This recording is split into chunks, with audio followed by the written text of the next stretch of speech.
love lives here. Well, now I am happy to introduce our lovely Reverend Victoria Bomberry, PhD. She is our Minister of Transformational Programming at Riverside CSL, and she also has Winged Spirit. It's the name of her focus in ministry. It has just been approved by CSL worldwide and has passed the first phase of the affiliation process, which is awesome. Well done. She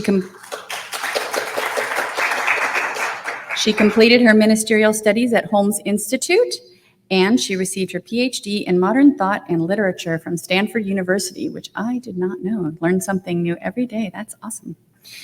Exploring and developing ways that Riverside Center for Spiritual Living can serve the world, teaching, working with individuals and small groups are her passions. She has more than 35 years of teaching experience, including the California State Universities, University of California Systems, and private universities, in addition to teaching at our local Centers for Spiritual Living. Please welcome, missed the last and frankly the most important part. Her ministry focuses on peace and the joy that accompanies it through inspired service. Please welcome Reverend Victoria back up.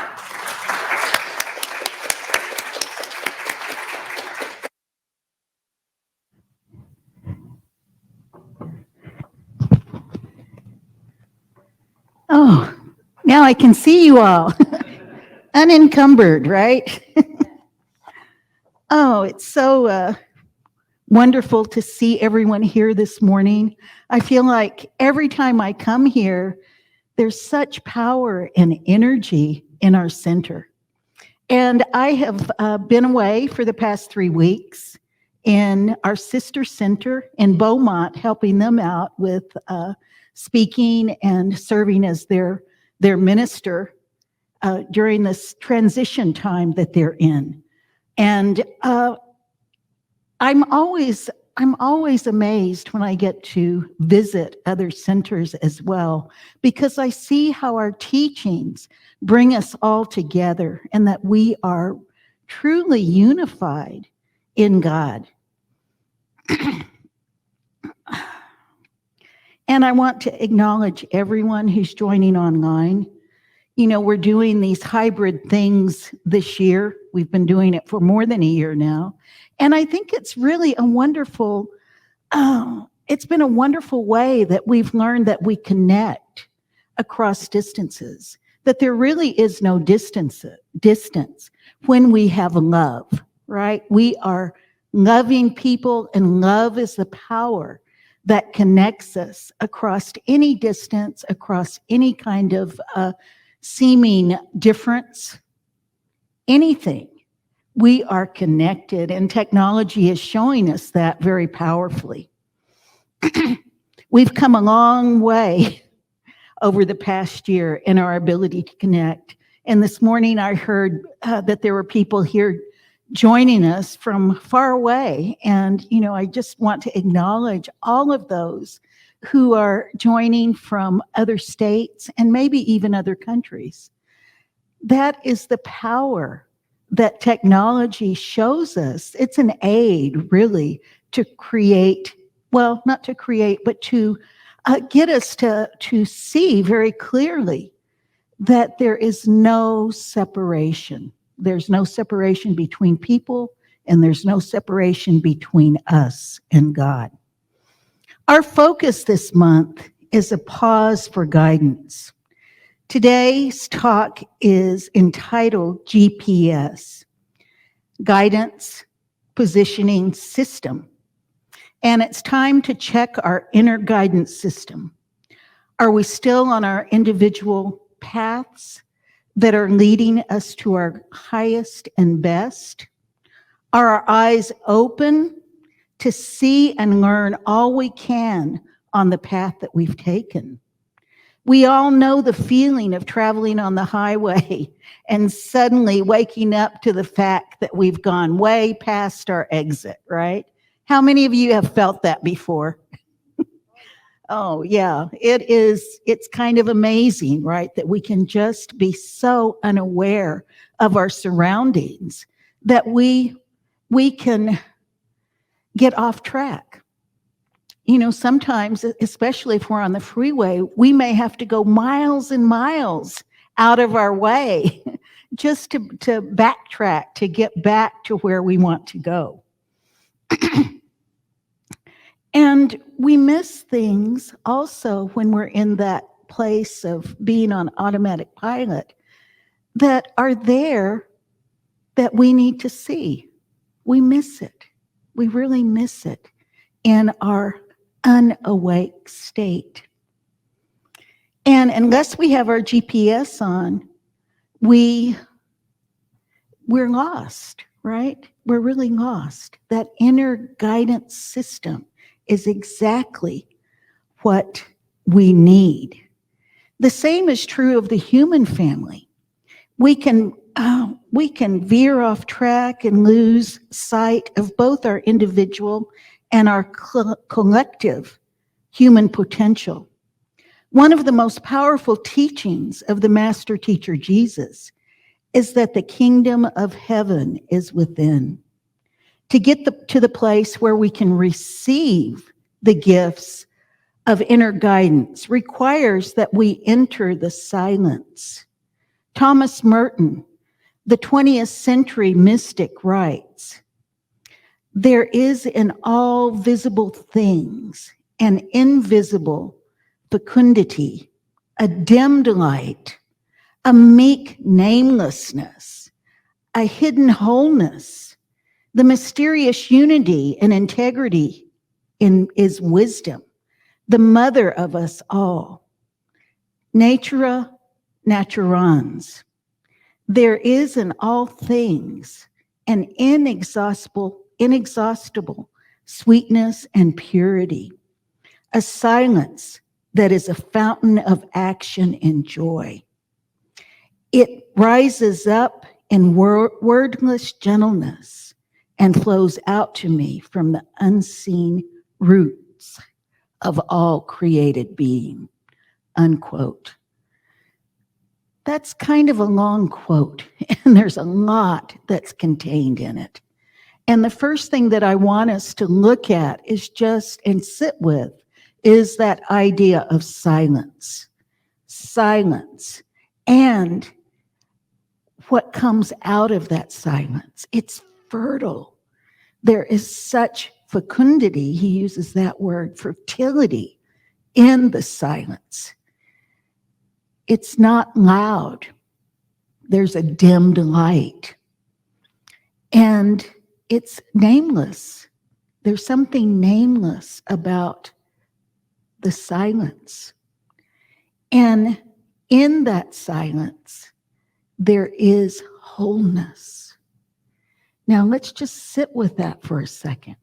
That wholeness is present in the silence, but there's sort of an emptiness implied in there.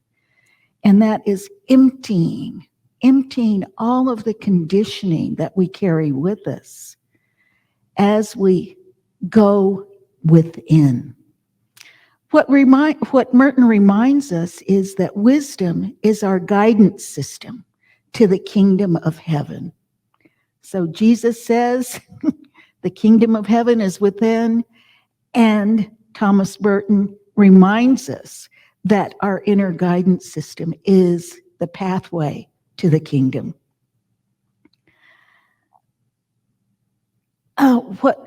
Wisdom is personified as a woman. Isn't that amazing? Wisdom is personified as a woman. And this personification is called Sophia, the Greek word for wisdom. In Proverbs 8-12, Sophia speaks for herself. All the words of my mouth are righteous.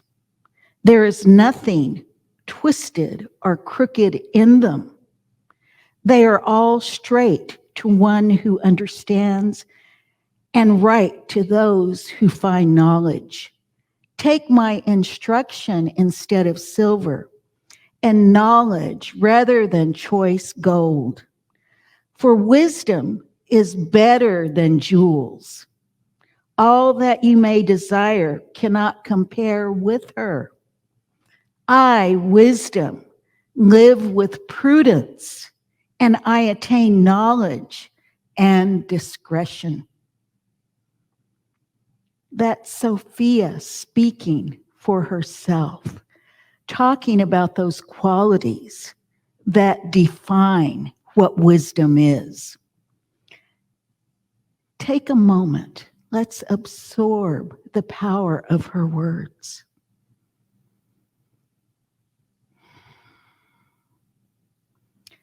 And wisdom is our inner guidance system.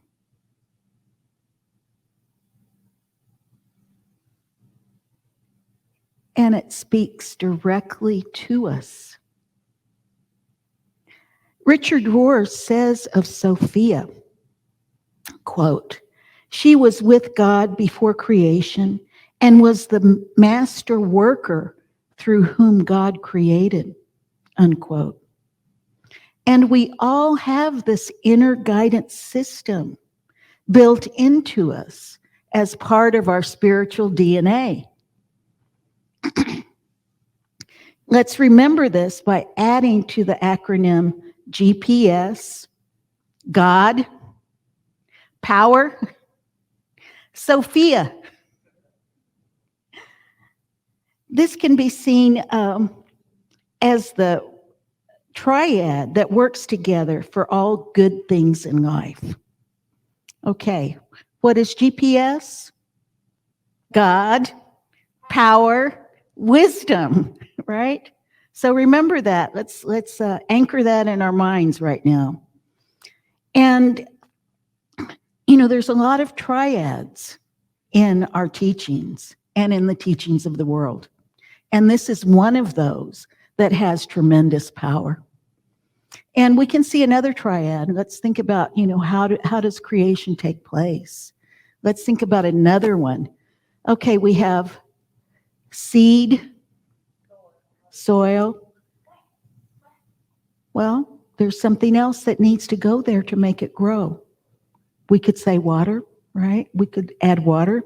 But there is a triad there that is making it possible for creation to work. And, this is a law that we haven't really explored all that much in religious science, although Ernest Holmes pointed toward it when he talked about the triune nature of the universe. Well, this is one of those triads that open a window, a wisdom window for us. Imagine what creation would be like without wisdom. There would be no order, no beauty, no joy, no beneficial things for us. It would be chaos without the promise of the law that manifests from the spiritual prototypes of spirit. So we have to have that triad to move from just this uncreated form into something that makes sense. And that's where wisdom comes in. In the Wisdom of Solomon, one of the books of the Apocrypha, Sophia is described thus: a spirit that is intelligent, holy, unique, manifold, subtle, mobile, clear, unpolluted, distinct, invulnerable, living the good, keen, irresistible, beneficent, human, steadfast, sure, free from anxiety, all-powerful, overseeing all, and penetrating through all. And that's from Wisdom 7, 22, and 23. These are all the attributes of our GPS. Okay, say again, what does GPS stand for? God, Power, Sophia.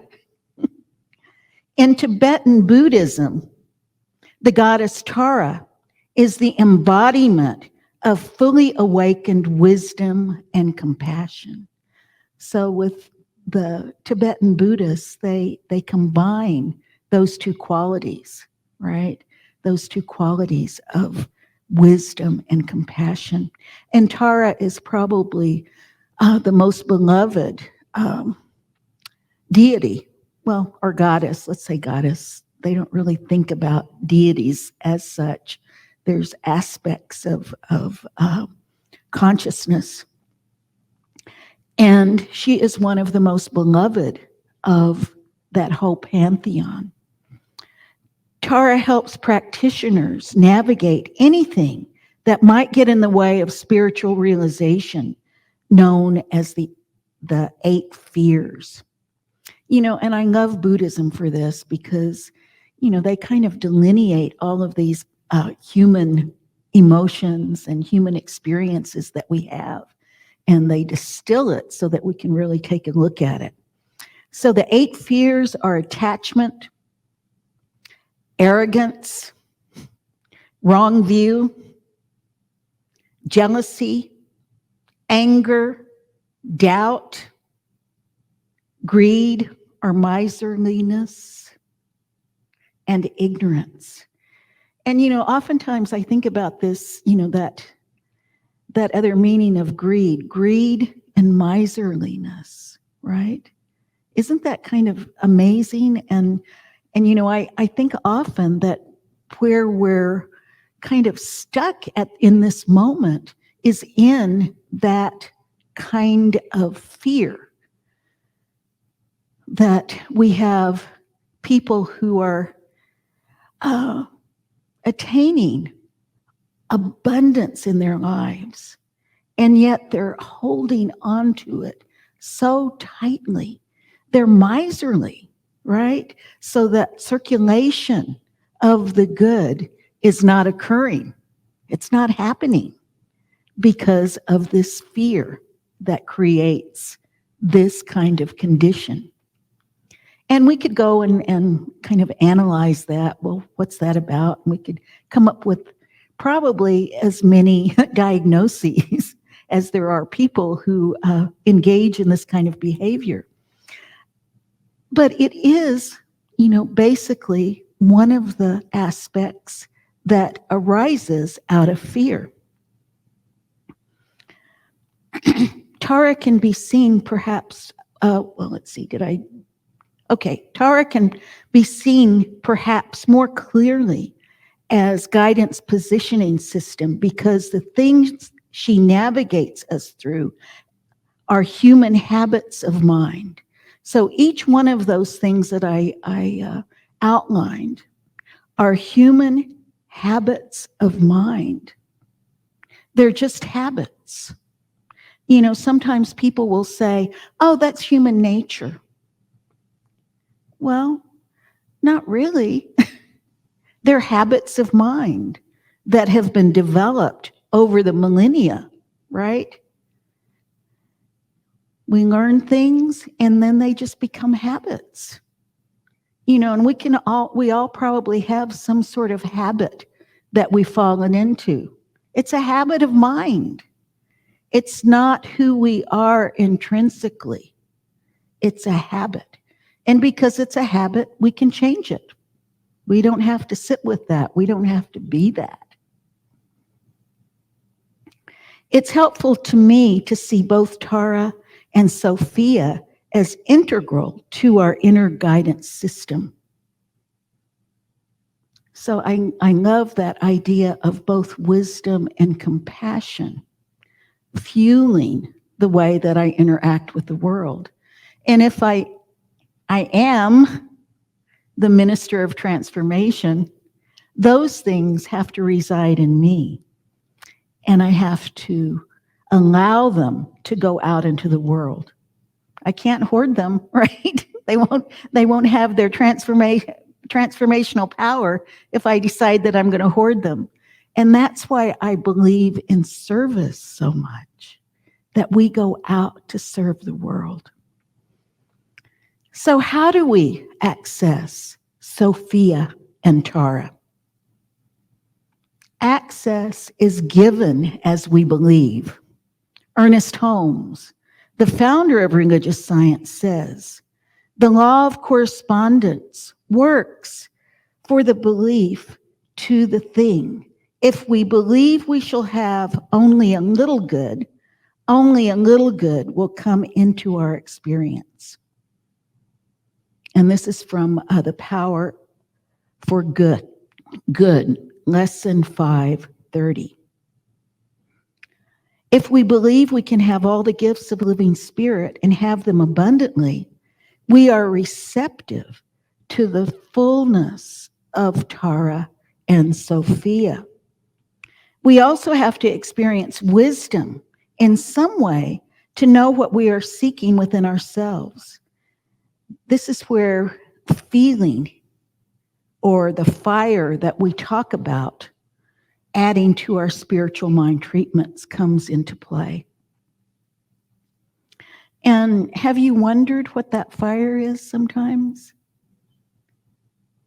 And I want us to go back and look at what Merton says, right? That going into the silence, there's something that, there is a fire there. There is a fire, but it's not loud. It's not all flashy. It's not burning out of control. But that fire is present. Fire can be felt strongly in poetry. It is an energetic that burns like a lantern, giving light to the soul. 11th century Christian mystic Hildegard of Bingen writes in a prayer to Sophia, you of the whirling wings, circling, encompassing energy of God, you quicken the world in your clasp. One wing soars in heaven, one wing sweeps the earth, and the third flies all around us. Praise to Sophia. Let all the earth praise her.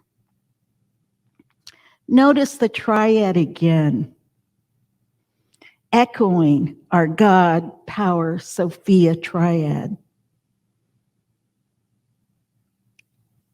It is okay, my eyes are a little bit off today. These wings, right, the third wing represents a particular power in this poem.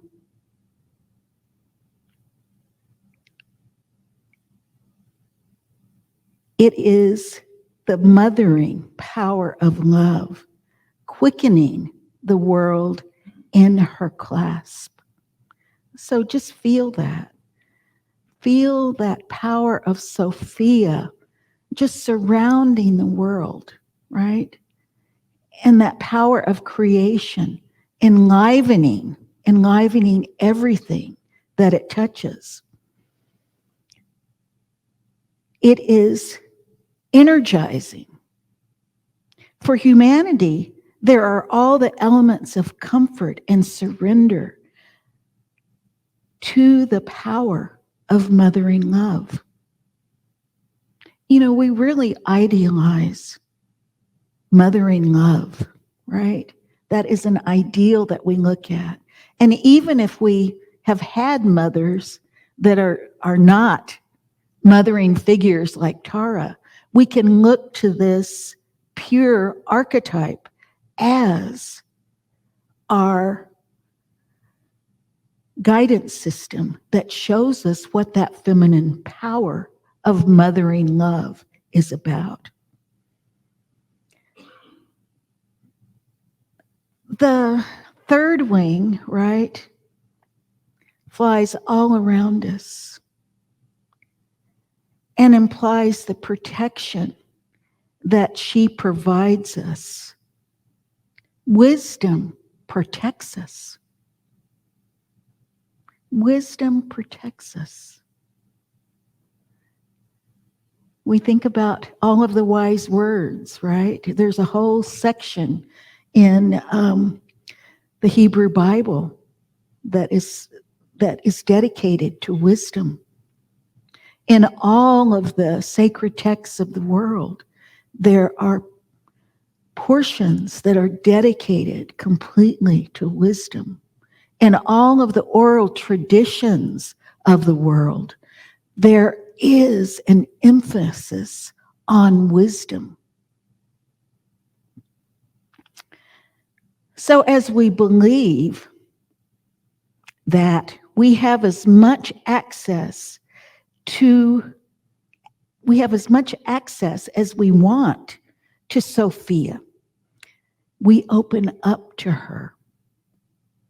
Helen Palmer, a seer and one of the scholars and practitioners of the Enneagram, tells the story of the first time she had a powerful spiritual experience, which I would categorize as an encounter with Sophia, the protector.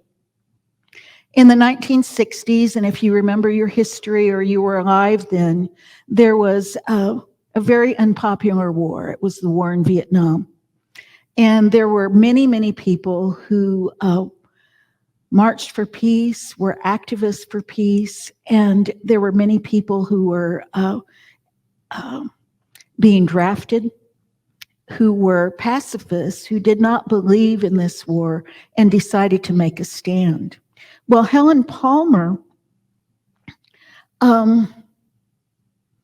was working with a group of people. It was a church-based group that helped transport resistors from the United States to Canada.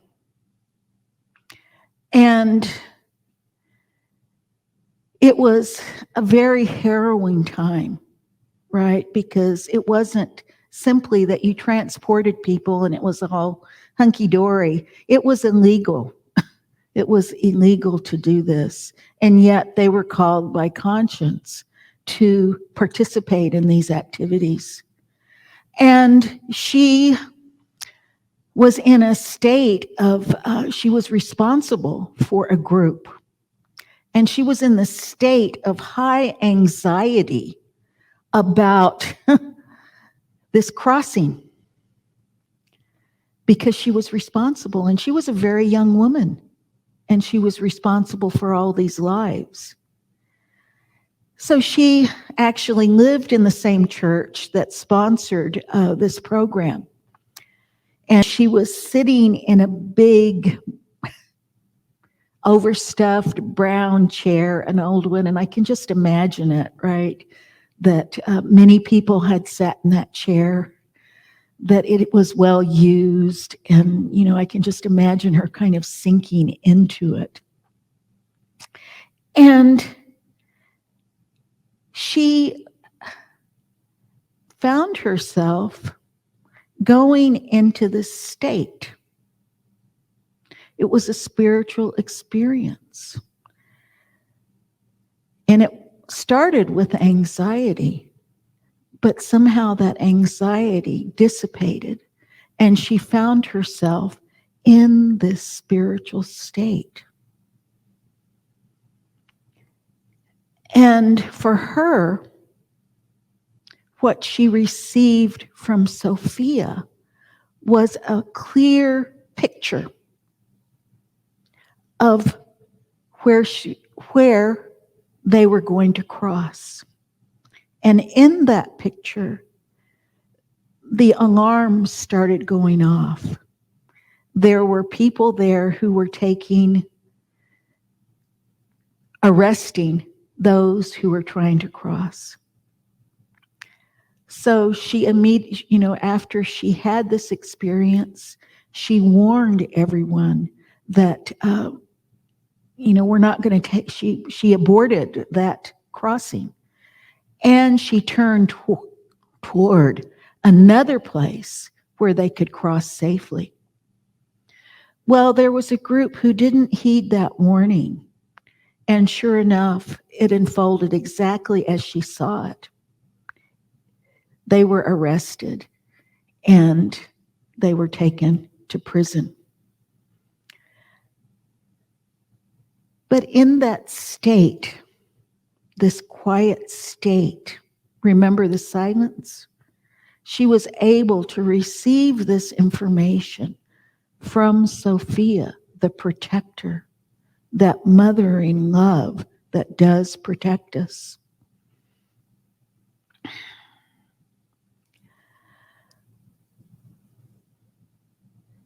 So for Helen Palmer, the powerful experience spurred her to explore how one can access this spiritual gift. This led her on a spiritual journey that has spanned almost 60 years.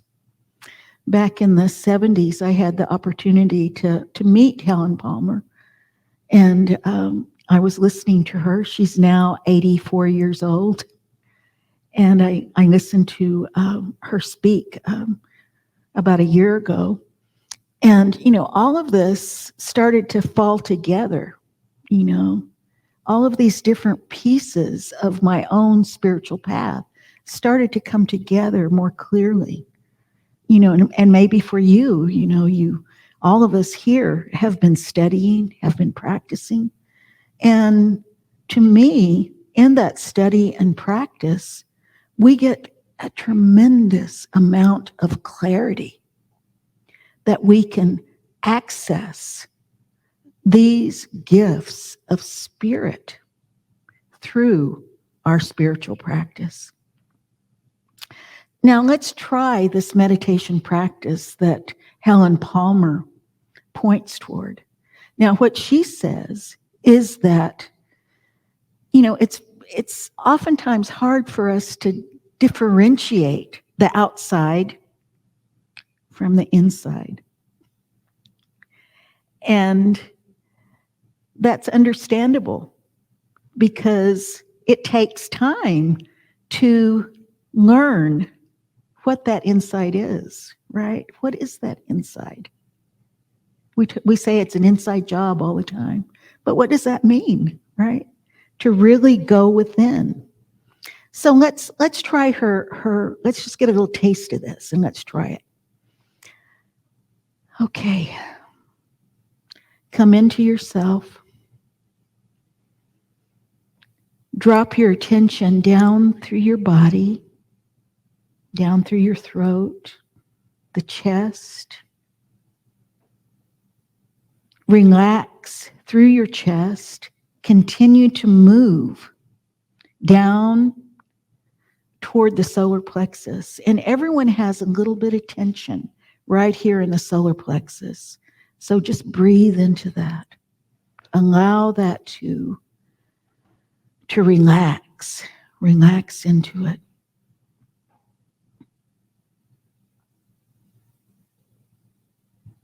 Breathe into the tension. Stay internal. Recognize it. Recognition is a spiritual perception. You don't know what will show up until you recognize it.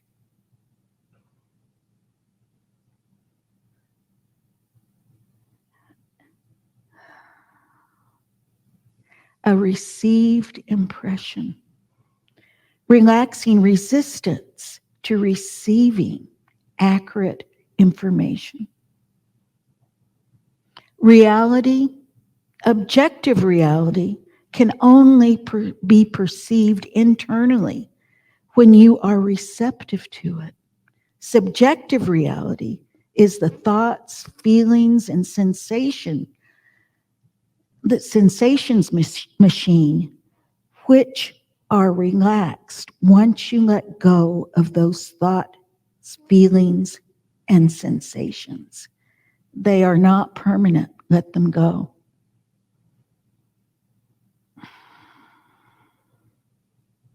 Once you are in,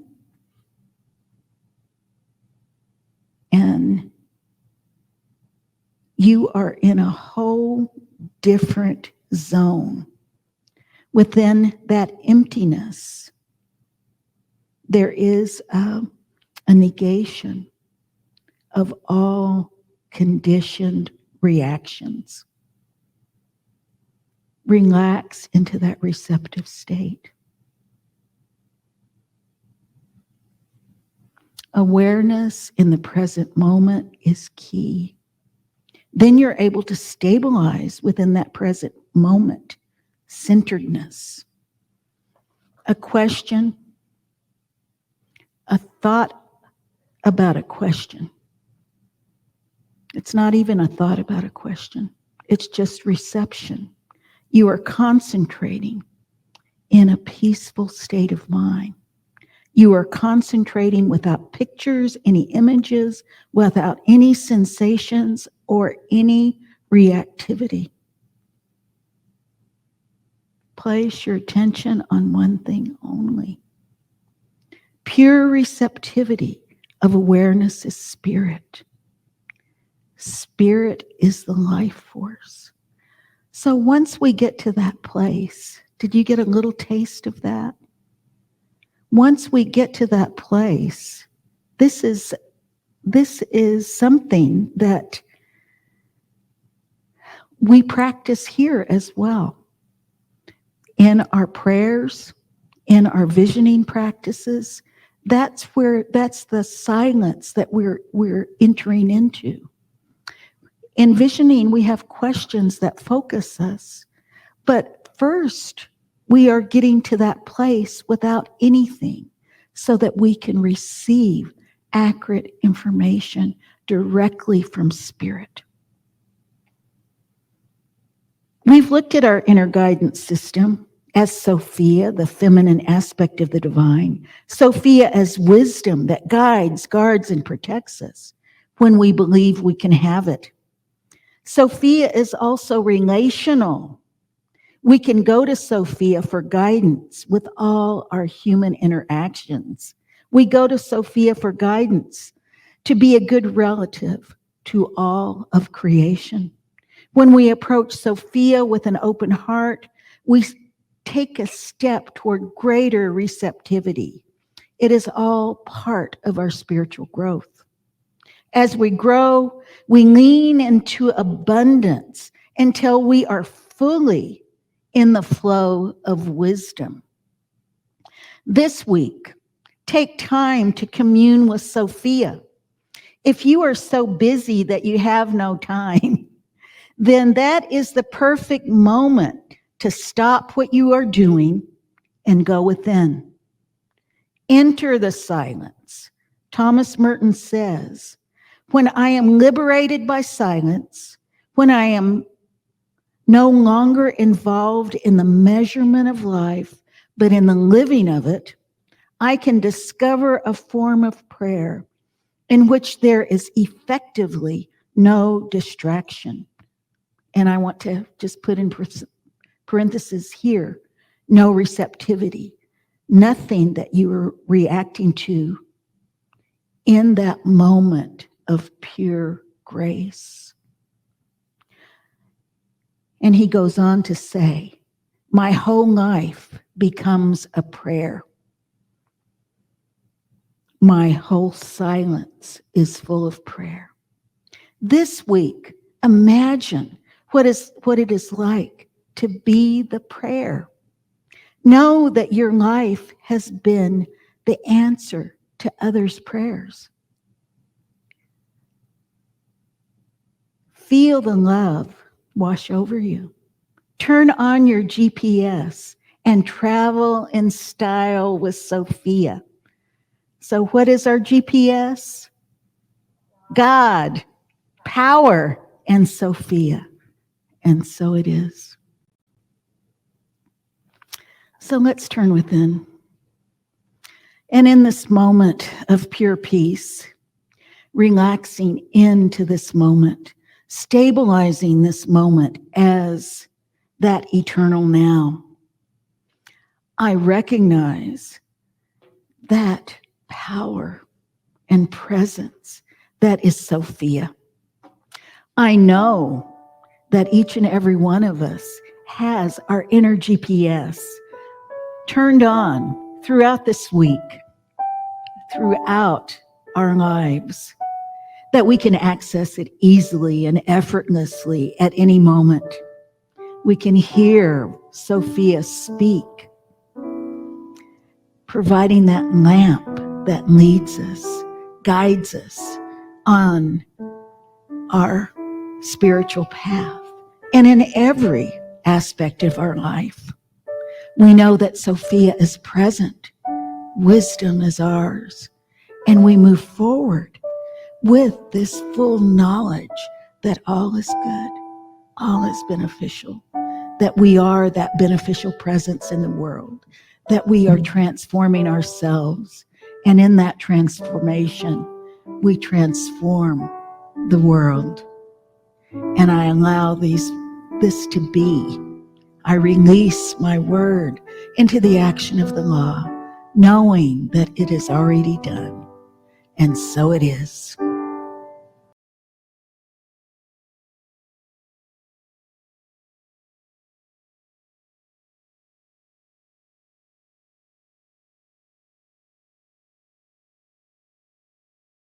Love